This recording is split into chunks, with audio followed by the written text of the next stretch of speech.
Rise, renew, reconnect. Welcome to From the Ashes, a podcast where every story ignites hope and healing. Send the fire in the darkest night, a phoenix burns. It's ready for flight. Shadows may come, try to tear you apart, but you're the flame that ignites. All right, so today my guest is Michael Green, and we were both students at the Southern California University of Health Sciences as Ayurveda students. And so today Michael is tuning in from Bali, and I am really happy to have you here. So welcome, Michael. Thanks, Valerie. It's great to be here.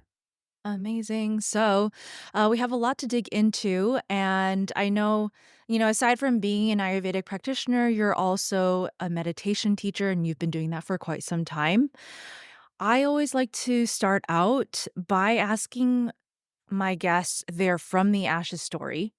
So, a From the Ashes story is a story of a time in your life where you feel like you have had to reinvent yourself, start over, rebirthing from the ashes moment. But since you are a meditation teacher, and I know that you did a Vipassana retreat in 2007, right?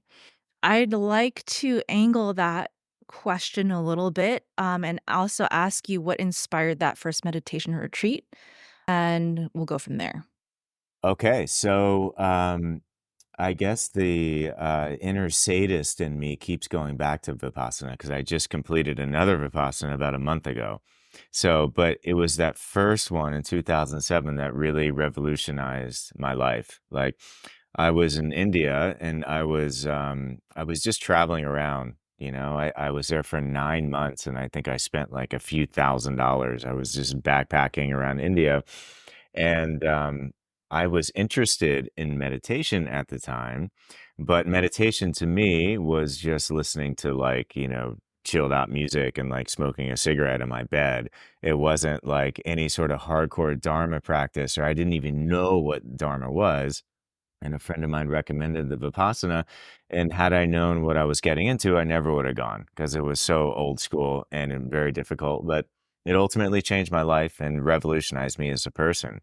It made me understand or helped me understand that everything in our body, emotions, thoughts, sensations, it's really just data at the end of the day. Like, we are always in choice on how to respond to this data, and Vipassana teaches you just that little extra second, right, between stimulus and response can make all the difference.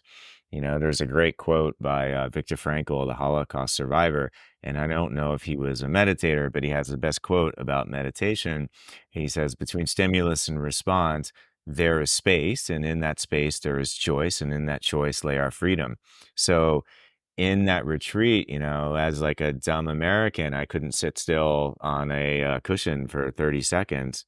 And I was in so much pain. I had knee pain, back pain, mental pain, like, what am I doing here? These people are insane. How did I end up in this crazy situation?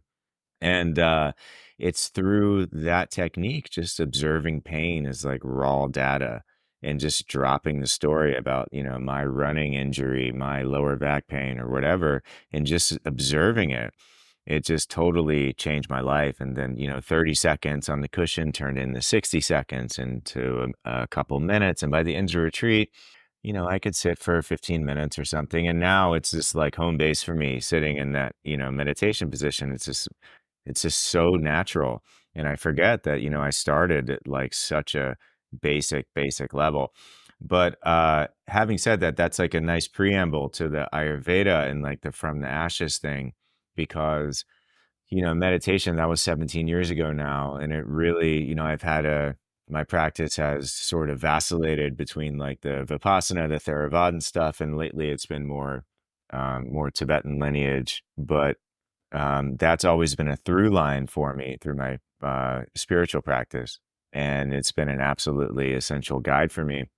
But Ayurveda, for the past, I'll be 45 and next month. So I guess since I was 22, for almost 20 years, I wanted to be a novelist. I wrote a couple novels, and when I got to LA, it was pilots and stuff like that, and lots of short stories. And so for 20 years, I wrote books, and I supported myself by waiting tables in the evening, both in Mhm. New York City, where I spent 13 years, and LA, where I was there for about 6 years. And it just, for 20 years, it really felt like I was like Sisyphus, like just pushing a boulder up a hill. Mhm. And it was just not happening for me. And as I got older and I continued to write, and then as I hit 40 and I'm still waiting tables and I don't have an agent, and my books are just dying on my desktop, and I'm getting more and more into meditation. I'm getting more and more into natural health and biohacking and all of this stuff. And I'm waking up early, and then getting off of work at 2 a.m. doesn't really, it's not really conducive to the circadian rhythms, and a healthy lifestyle. So it was a hard, like when COVID happened in March 2020, I was so burnt out, and I was so like not in a good place. I was like, what am I doing? Like, I'm 40 years old. I'm still waiting tables. I'm still like writing. When COVID happened, it was like, okay, just give me 2 weeks. Just give me 2 weeks off. I just want to have 2 weeks and just like, away from the restaurant. And then when two turned into four, and then, it turned into a couple months. I remember I was in Florida, and I was driving my mom to work, and because my parents live in Florida, and I would leave LA and I'd go back and visit. And she was like, "What are you doing?" Like, "What are you doing?" And I was like, "I don't know." I was like, "I don't know what I'm doing." It's like even that survival job, wasn't happening because of the pandemic. And she's like, "Why don't you go back to school?" And she's like, "There's got to be something that you want to do." And I was like, "Well, there is actually." And I was like, "There's Ayurveda." And she's like, "What's that?" And I was like, I don't know. I don't know what it is, 'Cause I knew intuitively what it is, being, I haven't spent a year in India and studying meditation, being into yoga, and like I was kind of just circling Ayurveda without really realizing it, and being in the natural health. So at 40 years old, I went back to school, and it was like very humbling, to say the least, and to start over.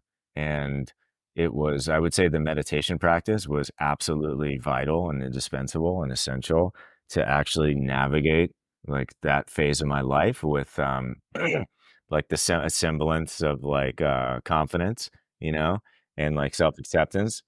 But, even, like, during that first year, it was still like, "Oh my god, what am I doing?" I'm just learning about this thing. It's like, "What am I doing?" And then, like, about a year, it took about at least a year, maybe into the 2nd year, where Ayurveda, like, really clicked for me, where it's like my lifestyle, like, my health started to change, Mm. and it started to change me.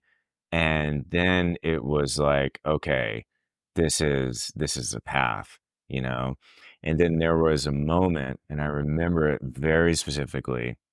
It was probably towards the end of the 2nd year, about Mhm. maybe a year and a half or maybe a year and 3/4 into the journey.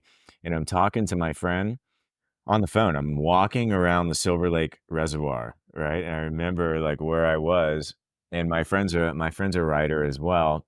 And I'm just talking about this whole journey, this whole health journey.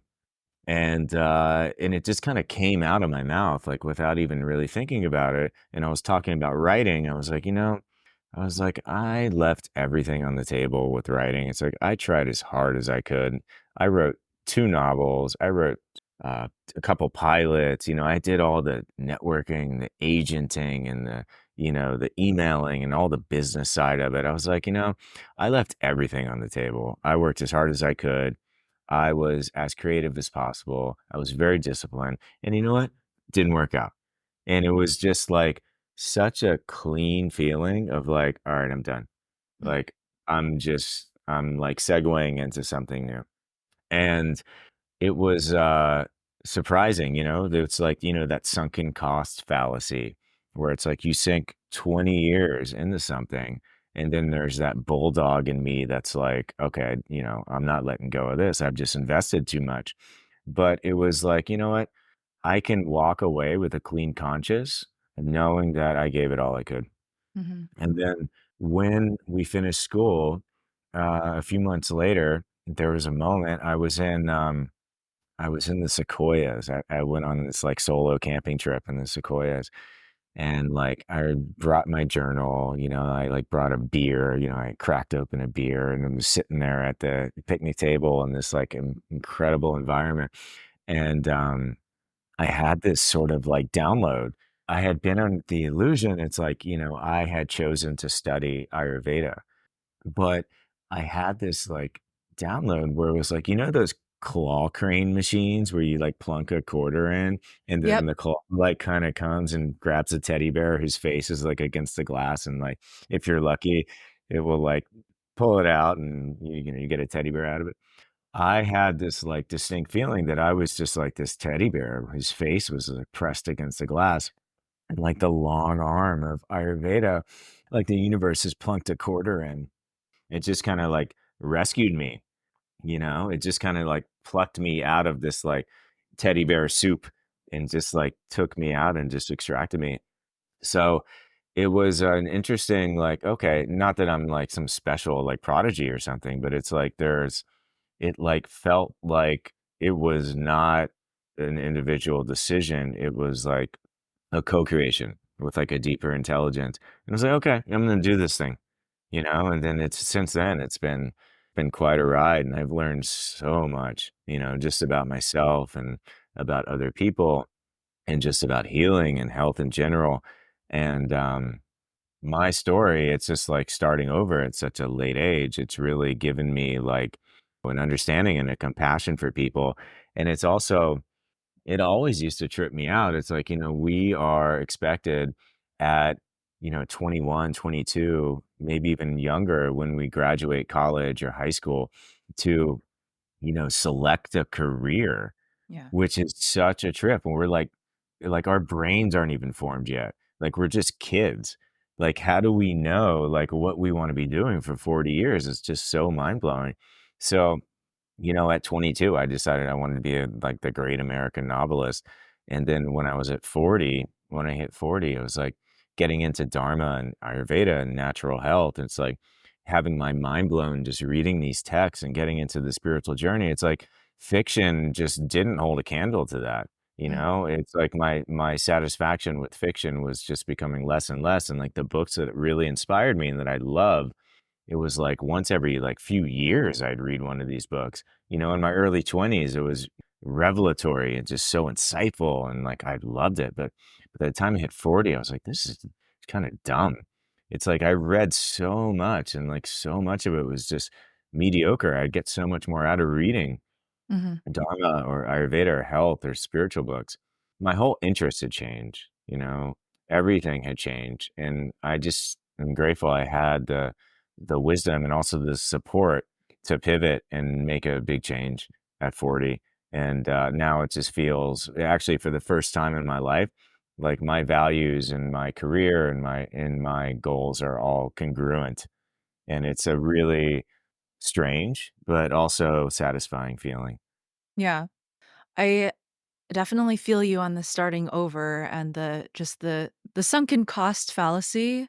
I feel like up until a certain point, I still was holding on to that, like, I need to use everything that I've ever learned, and I gotta make it all worth it. Yeah, when you do that, it just, like, you kind of lose yourself too, because it's like you start to live for somebody else, and that can veer you off the path that you're meant to be on.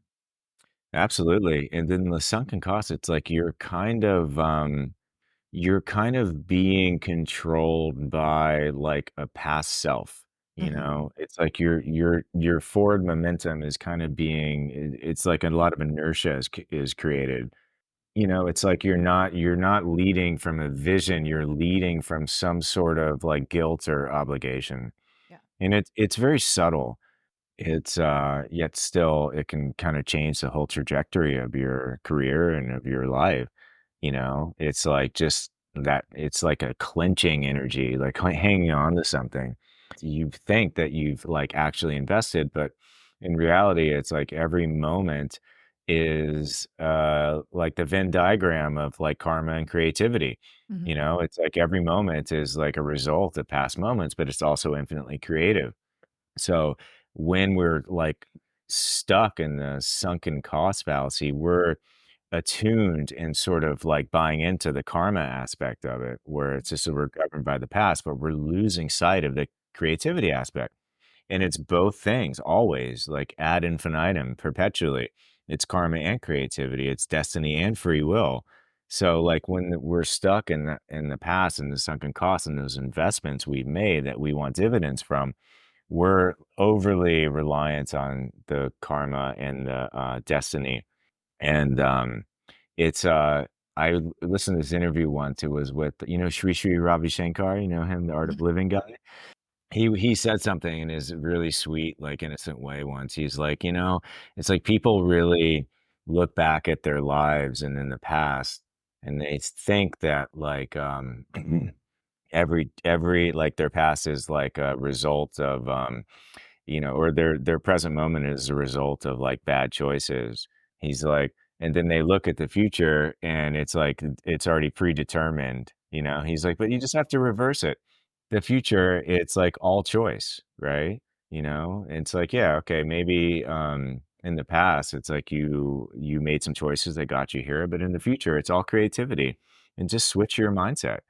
In Buddhism, it's like, it's the view, it's like the right view is often considered like the first and last spoke of like the Eightfold Path. And that has been so extraordinarily helpful to me. It's like just the view and how you see things or how I see things.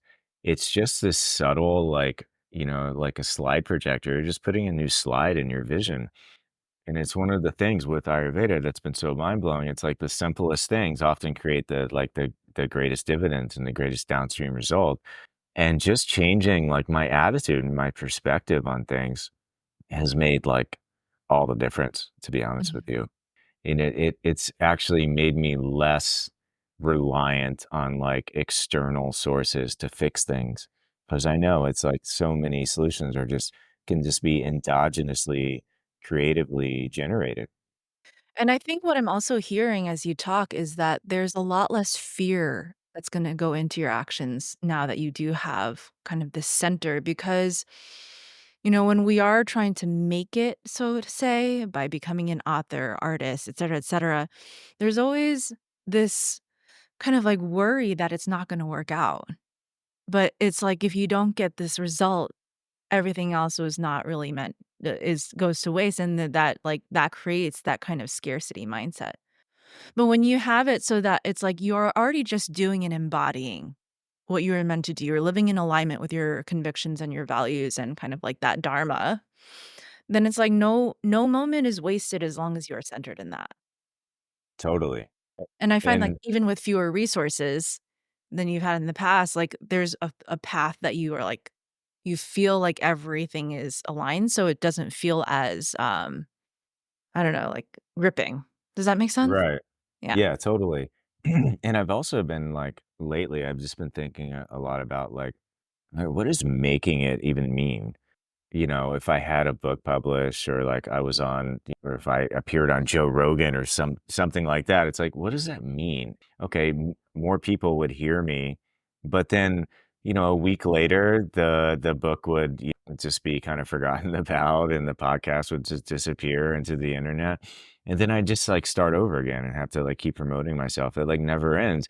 It was like it's like there's never a point where you're, like, perpetually making it. You're just, like, solidified in the canon of, like, greatness. It's, like, always a constant flow and a constant process.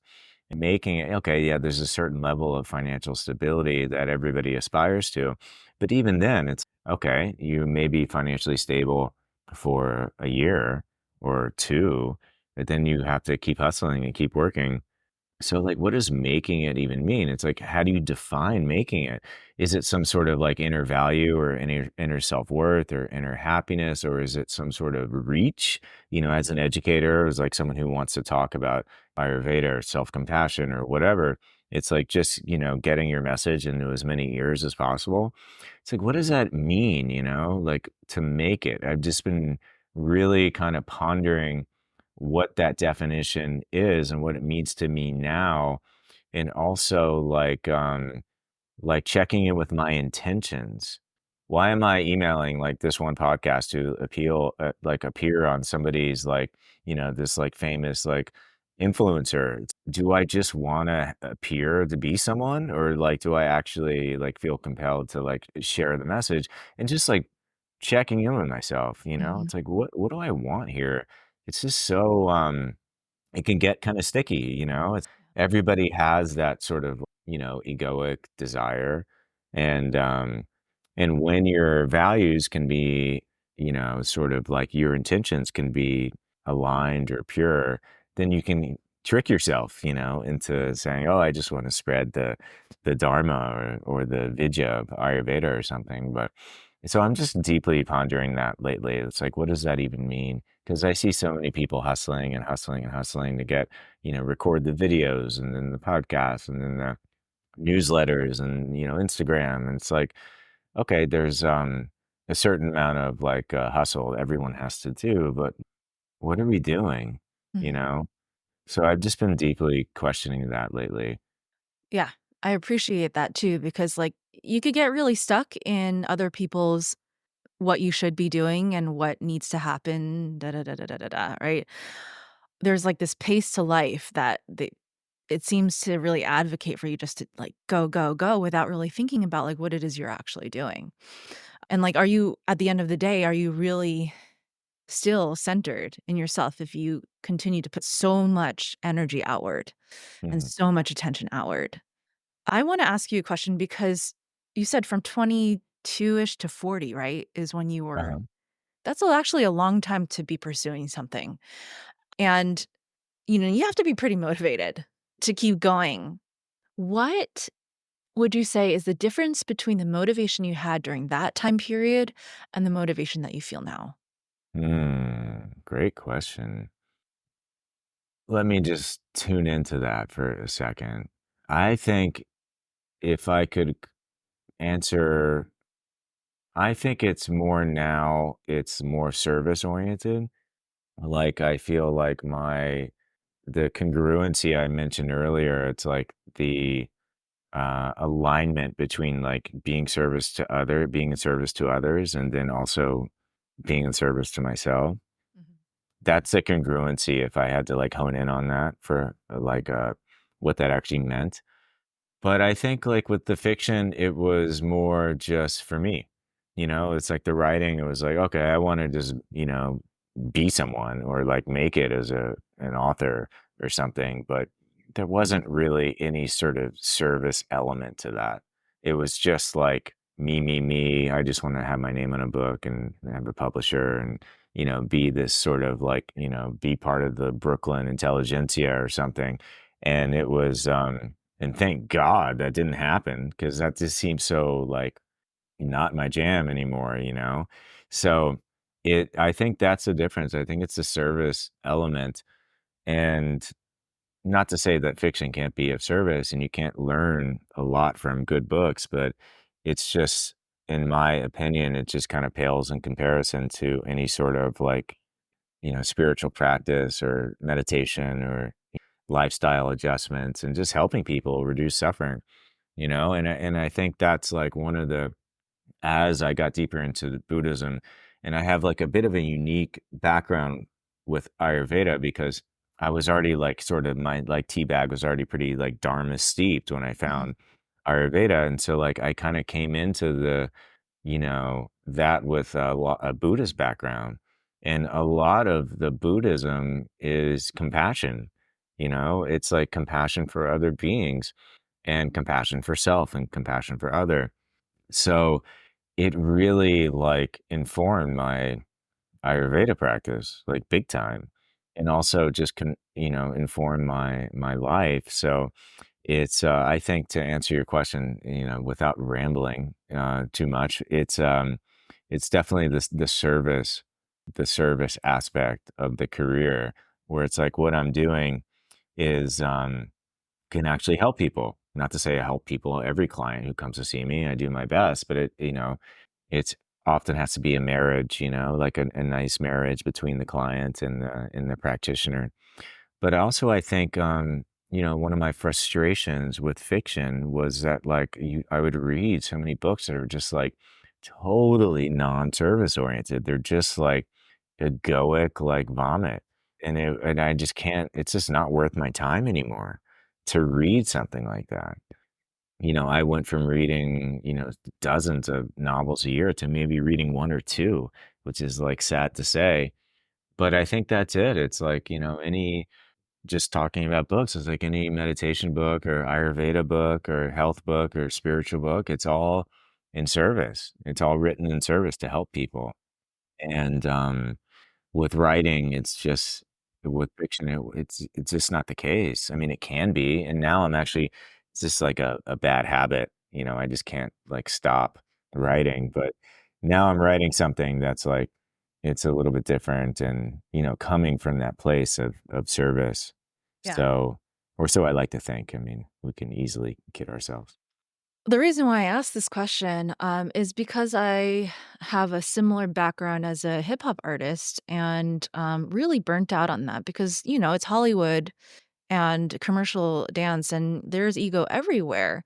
It really didn't sit well with me. And at the end of the day, I burnt out because it fizzled my passion. And even if I could find small little outlets where I could be of service, people wouldn't really gravitate towards that and I couldn't really survive on that. It was really hard for me to make peace with that I couldn't really do my art the way that I wanted to.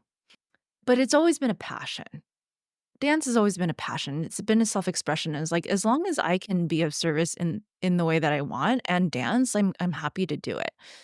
So now that I know that you're writing again, do you was writing ever a passion for you? Did it really start as just like, "Oh, I wanna be known as the best writer," kinda thing?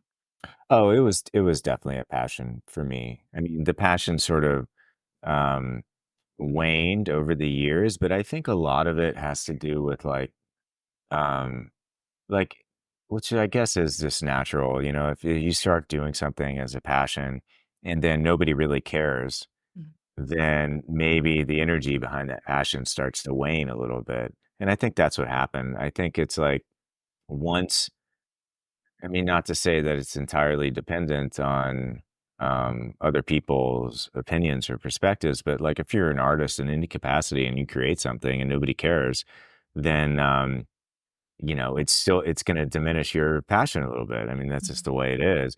So I think especially in my 20s, it 100% was like a passion. But then it just nobody really cared, number one, and number two, it was my interests just started to change because like I started to grow as a person. And so it was like these two parallel tracks that kind of just veered me into a different life altogether. If you asked me, even 5 years ago, I still would have just like say, this is what I want. This is what I'm on this planet to do. And but now it's just like, oh, thank God that didn't happen. Like, thank God, because I would just be, I mean, who knows? I can't say this with any, like, with 100% accuracy, but I'd probably just be like this. I'd still be living in New York or LA, and I'd be like neurotic and like over caffeinated and probably like anxious and, uh, and just, like, not the person I am. I'm just a different person, like, these practices have totally changed me and these deep, deep cultural traditions that go back thousands of years have just totally changed me, and I wouldn't trade that for anything. And just, like, ironically, it's like, here I am writing again, but it's from this, like, different mhm, place, and it's also from, like, one of joy and excitement and interest, and then it is like some sort of, obligation to get published and start a career and get out of the restaurant. It's just from a different place, like, not only my perspective, but my intention. Yeah, it's just been such a incredible journey, and it doesn't it's just not gonna end ever, it's just gonna keep going. So, I'm sure if we talk in a few years and be like, "Oh my god, listen," it's just so it's just mind-blowing. It's just to fall in love with the journey no matter what stage you're at, and just ultimately shift your view of, like, okay, well, I'm in 51% of control of, like, how I respond to things. I mean, that's meditation in a nutshell. It's like, responsibility to to every situation, really, and to taking your mindfulness and your meditation practice off the cushion for 20 minutes a day and just bringing it into daily life. It's like I'm in control of my response to things. So if I'm in control of my response to things, I'm in sort of control all the time. And how I view things is how the world shapeshifts and, appears to me. I have a meditation student I've been working with, for many years. He's a kid, he started in 14, now he's like 18. I tell him it's like, if you walk into a store with a smile on your face, you're gonna get a different response from the clerk and everybody than you walk into a store with sunglasses on and like Mhm, looking at your shoes. It's just the way the world is. It's like just to view it with a different perspective, it just changes the way the world shapeshifts and manifests. And how it took me like, 25 or 45 years to learn that, it's just like still a practice, but it's just like these simple metrics of how I try to live my life. That's just I don't know, it's just like there's been something really liberating that sort of unlocked for me in the past couple years where it's like, okay, my number one responsibility is to be in complete command and control of my view and my perspective on life. That's like number one. It's mhm, like I do that every morning when I sit down and meditate. And if I'm grumpy, I own the grumpiness. If I'm sleepy, I own the sleepiness. And I just sit with things as they are, and I metabolize how I'm feeling, which, you know, isn't always, like, positive, but then I always try to just lean into that view, It's just, like, lean into that view, and it's like reversing 25 years of cynicism. mhm, It's, been a mhm, process, but it's like I feel like I've got my elbows on the ledge of like the next stage of this video game, whatever it is. And mhm. I find that the most important thing that I can do personally is to just shift my view and my perspective and trust, without getting too woo woo, but just trust. It's just like the way that, it's just the way it is, just to trust. There's a great quote it's like I think it's a Sufi quote. "Trust in God, but tether your camel to the post." Mhm. It's like, just be practical, but also trust. It's 2 sides of the same coin. It's like both are absolutely necessary, and I spent so long just, like, tying the knot of the rope and just tether it being practical without the trust element. So, I Mhm. just find it's, like, such a necessary synergy. Sometimes I, like, float between the 2, like, sometimes I feel like I'm letting go a lot and just allowing it, without tethering, but tethering is definitely still very important, so that you're responsible for whatever may come, right? Totally, and Yeah, that's like Ayurveda and the seasons, Ayurveda, it's like, no one medicine works for, all the time for one person. It's like, what if you take ashwagandha and that works for you now, in 2 weeks, it may be a completely different ballgame, yeah. you know? I wanna ask because, there's a lot of directions I could take this conversation, but I do wanna touch upon the Ayurveda and the mental health, since that's what we reconnected on before, and it is really what I'm working on focusing on, and I believe what you are also focusing on. It's kind of where I see a lot of the magic of Ayurveda happening, even though, when we were in school, it wasn't necessarily the main focus. We spent a lot of time thinking about the doshas, of course, and also the herbal medicines and the ways of treatment. But there's this whole side of Ayurveda that the reason why I even got into Ayurveda is because of this psycho-spiritual context that it gives to everything. So I want to know a little bit about how Ayurveda has informed your practice as a practitioner, as a meditation teacher, and yeah, what is your perspective on that? I have I have a lot to say on that issue, and I find that when I first, like, started to see clients and whatnot, it's like I would tell people to eat this and don't eat that and take this herb and, stop eating, French fries or something. But, as I've developed and grown my practice, I've seen that, like, most physical problems are downstream of, choices that we make, first of all, but also stress and trauma and self-compassion and self-criticism. And there's a great, do you know Buckminster Fuller? Mhm. He has a really legendary quote. It's actually on his tombstone. It says, "Call me trim tab." Right? He has this notion of the trim tab because he says that, like, an ocean liner, for example, is controlled by the rudder. The directionality of the ocean liner is controlled by the rudder, but the rudder is controlled by this, like, little piece of plastic, Mm. right? That kinda, like, helps the rudder vacillate, like, back and forth, and which controls the ocean liner. So he says, "Call me trim tab." He's like, "I'm just this little piece of plastic that's, like, directing the rudder, that's directing the ocean liner." And I find that, like, the view, back to Buddhism, and how we see things and how we treat ourselves and our mental health is the trim tab of our whole lives. Not only our physical health, but Mm. like, how we, interact with the world. And there is an incredible in Ayurveda, the notion of, prajna parada, which translates to crimes against wisdom. And, this is so instructive and helpful, and I use this with almost all my clients, and crimes against wisdom is like like, the classic example in Robert Svoboda, I think I got this from him, but he says it's like, okay, so let's say you're streaming Netflix, it's late at night, and you go to the freezer, you get some ice cream, and then you just start eating the ice cream, and then you stream a second episode, and you keep eating, and then the next thing you know, it's like you're on, like, season 10, the ice cream's empty, and then, like, you wake up in the morning with, like, a tummy ache and, like, you didn't sleep well. And so according to this notion of prajnaparada, it's not the ice cream or the television that made you sleep bad and caused you a bellyache.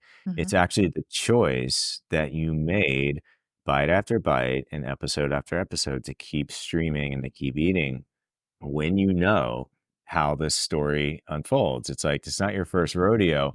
You've everybody's finished the ice cream before when you know that's not in your best interest to do so.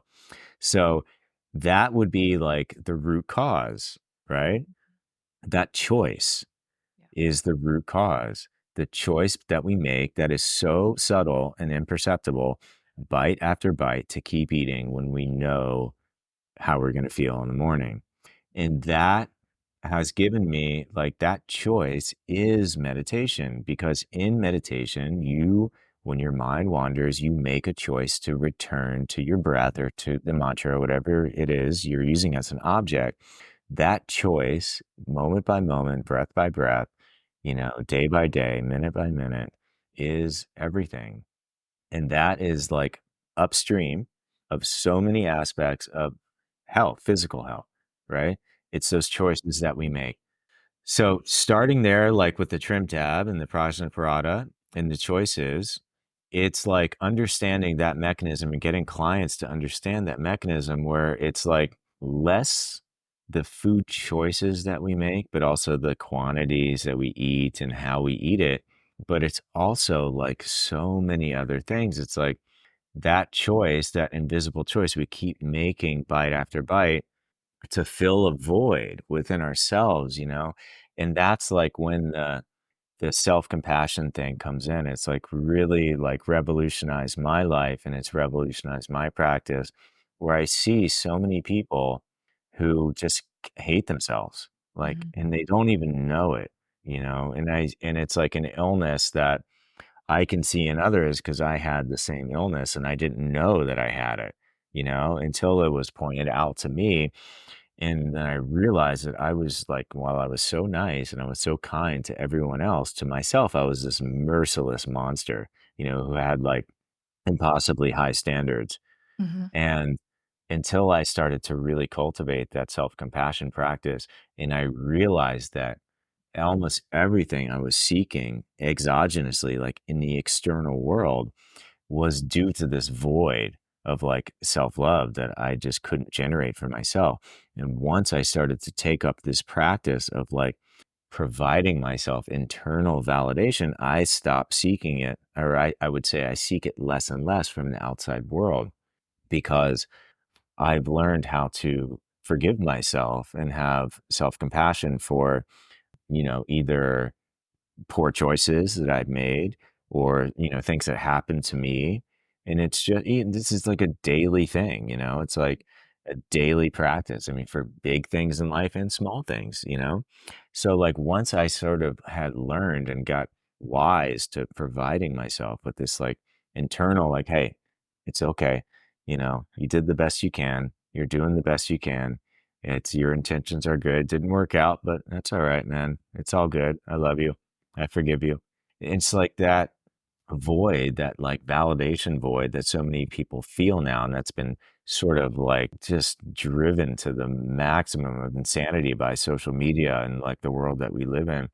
It starts to like that need, starts to become less and less. Mhm. And I see that and I try to really like when the mental health thing, it's like the self-compassion is so important, like just beyond important. And it's like this invisible disorder that's like largely undiagnosed. And almost something has just gone off the rails in the Western world. And Mhm. like, having worked in Thailand and now Bali, it's like it's not just the US, it's like people from all over the Western world have this, and it's just incredibly pernicious and silent in the way that it kinda catabolizes your ability to just be okay with yourself. I mean, it's just crazy, and, so I see a lotta, like, talk about the mental health and physical health, the relationship. The self-compassion thing is so important, and also that is so applicable when it comes to trauma and stress. Trauma is like it's such a big topic and very in vogue now, and rightfully so. Yep. I mean, it gives me hope for humanity when, like, you look at the New York Times bestseller list and, like, The Body Keeps the Score has been on there for, like, years now, and it's like, "Oh my god, maybe, like, there is hope for us?" But sometimes I find that, some people I know can overly focus on that.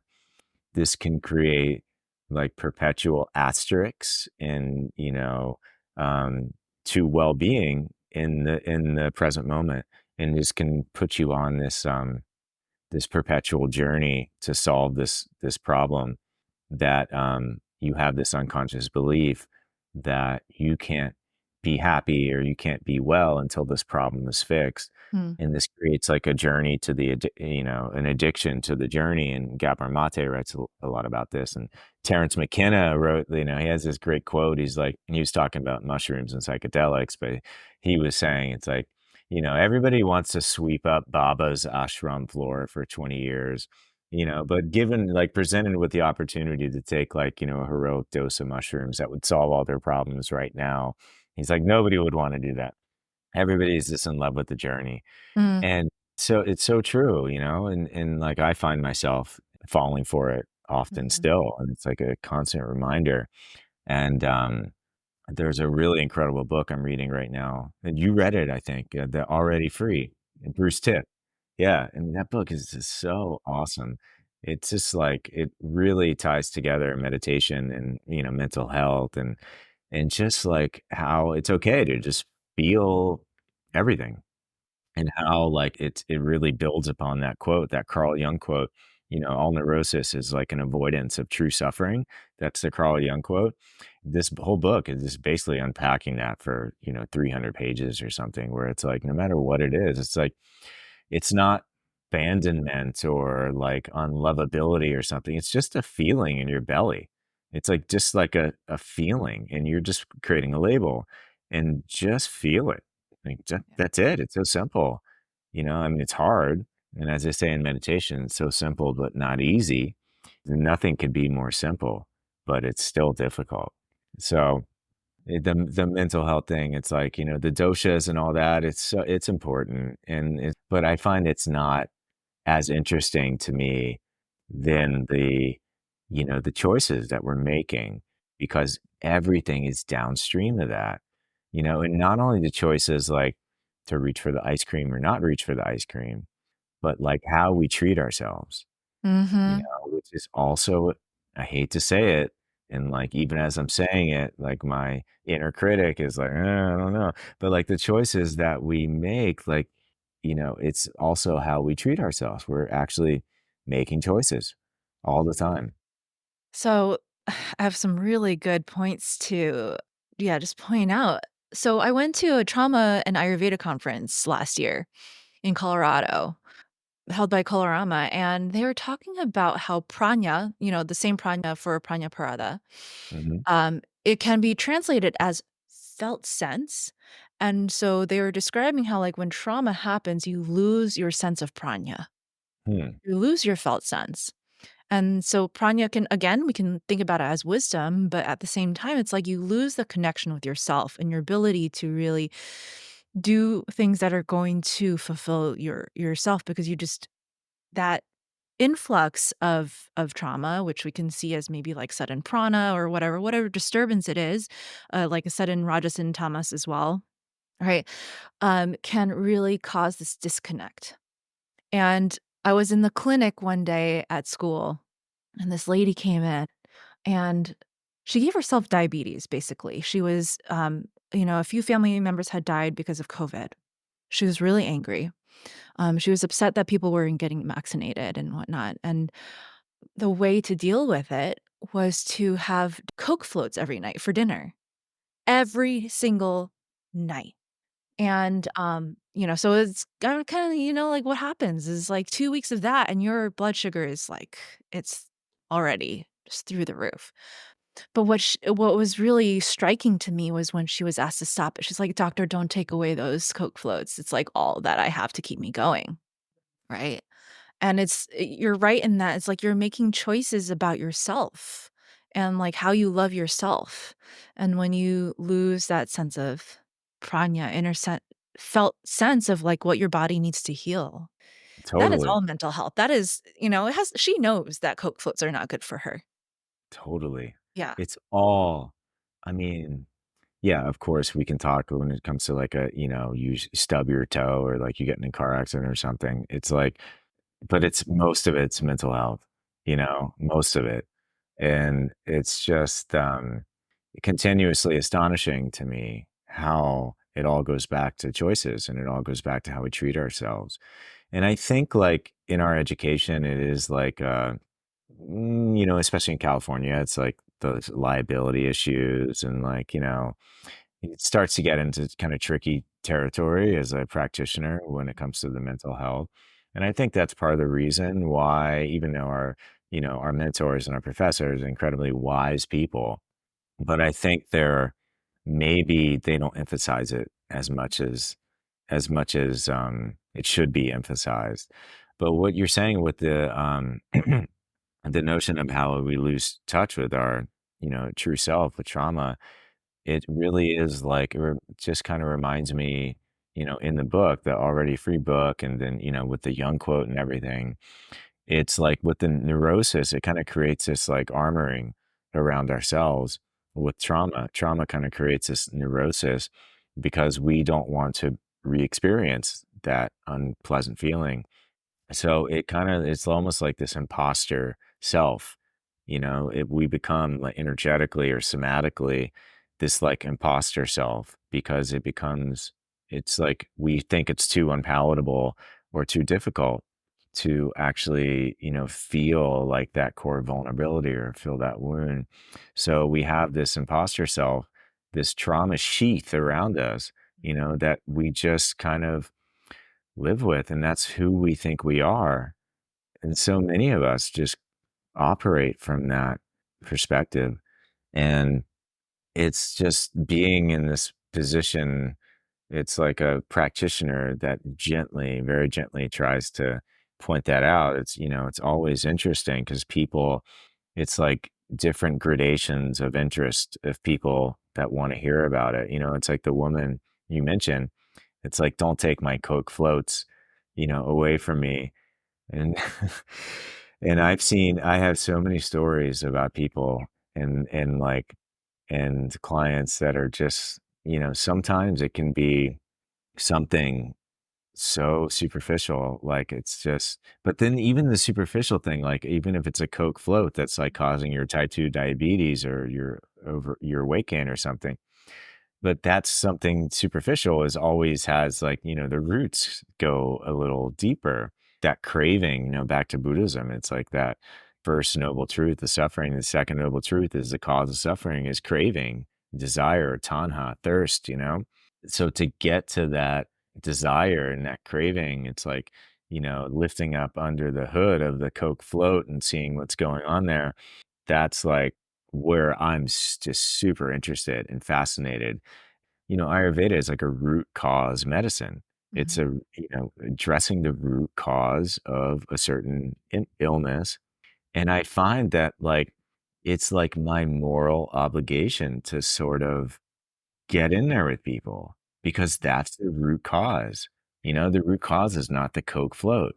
The root cause is that desire, that craving, or either to fill a void or, it's like that we don't feel validated or whatever it is. It's like that's the root cause.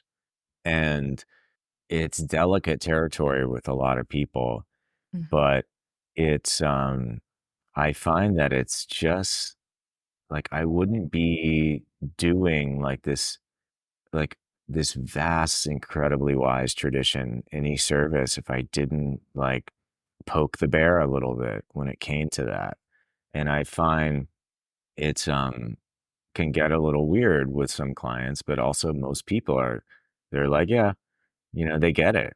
It's like something's happened in the culture. The people are starting to understand, or at least people that come to natural medicine, because a lot of people who come to natural medicine are just exhausted by like allopathy, been gaslit or just been, yeah, that's a whole nother topic. But it's, I think people who come to natural medicine are like more open than the average person. Since you're dealing with clients, I think, when we talked about, the difference between generations, right? What I've found is that millennials are actually pretty in tune with the fact that they have mental health challenges. And it's been interesting talking to people who are slightly older, and they might not perceive that they have any of these challenges. So I find with some of the, just some of the older generations that sometimes there are these things that they're unwilling to admit, or maybe it's just like they don't perceive as that them having any control over it. Mhm. Do you find that to be the case as well? Or and how do you when you do, come across clients who are like, "Oh, mentally I'm all is good," and you know that there are certain things that are happening, how do you approach that? I find that like everybody is like a Rubik's cube. And I find that like with Westerners, now that like I'm thinking about it, I find that I have to kind of razzle dazzle people with logic first. And so they understand that I'm not some like woo woo like hippie, but if I like the notion of the Prajna Prada and the ice cream, Mhm, everybody kind of gets that. They understand it. They'll nod like, uh-huh, uh-huh. But even if they don't put it into practice, they sort of get it.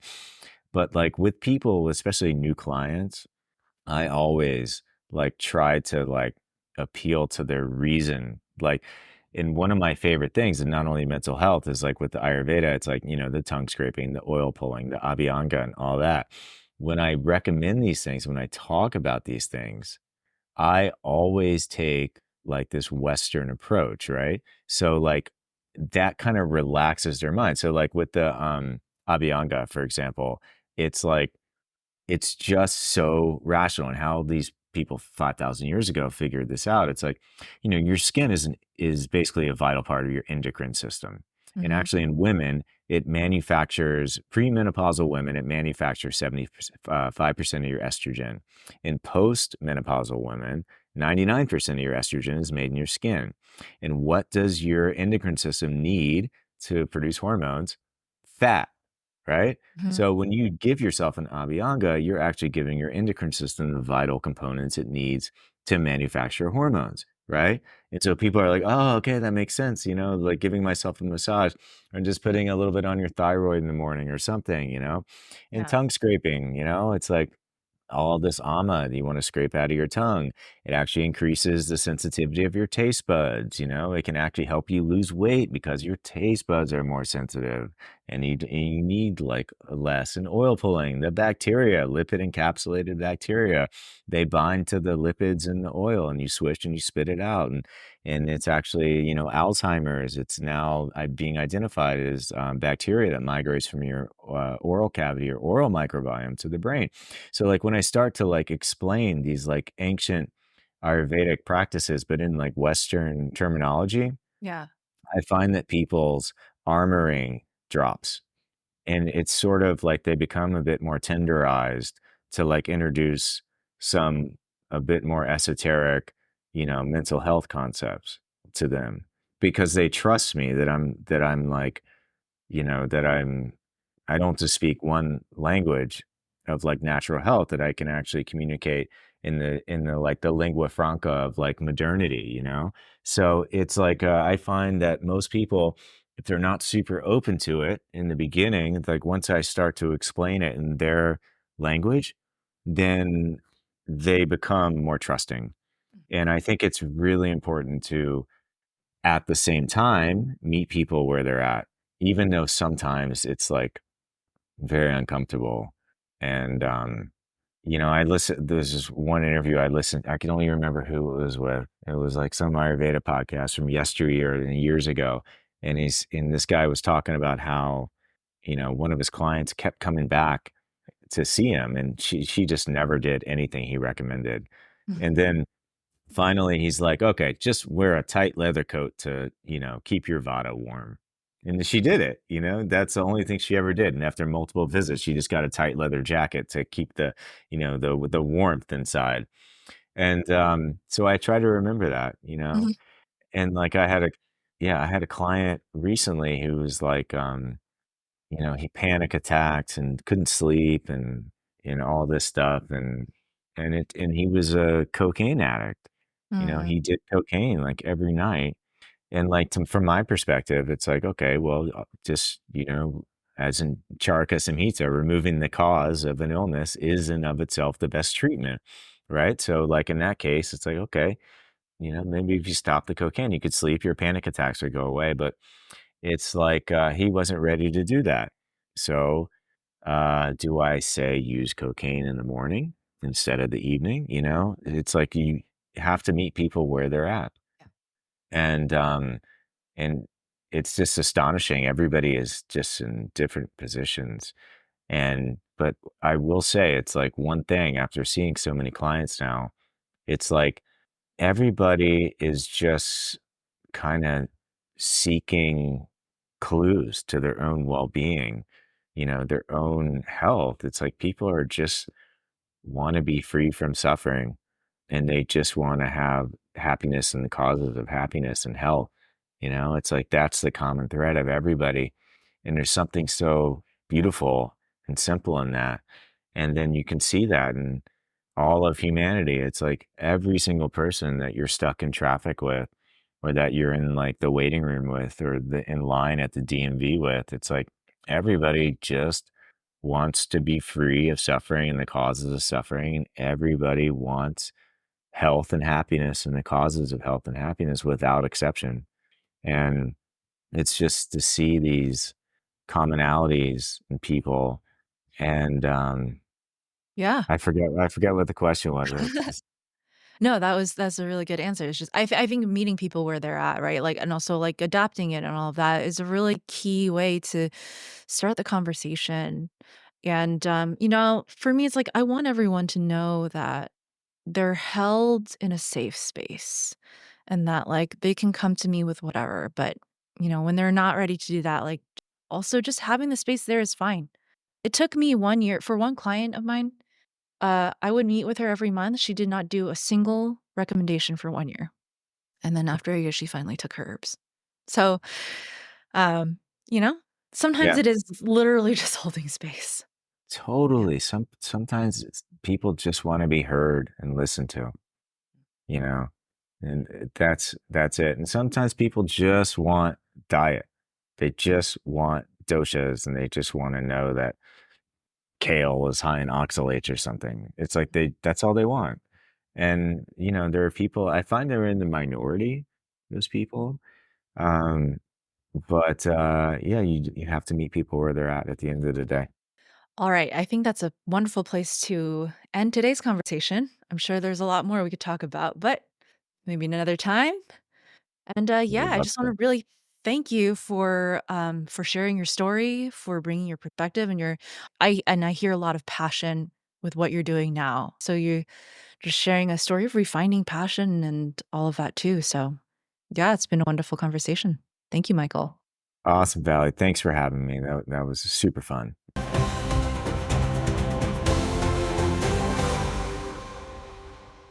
Hey there. If you've been tuning in and find yourself wondering how you can also rise from the ashes and live your best life, then I've got something special for you. This podcast, From the Ashes, is a project of Intrepid Wellness, where we are dedicated to inspiring people like you to take that next step towards a more vibrant life. I'd love to invite you to schedule a free 30-minute connection and clarity call with me. It's the perfect opportunity to say hello, share your goals for the future with someone who wants to see you thrive, and get you one step closer to living your best life. The link to book is in the show notes. Looking forward to meeting you soon.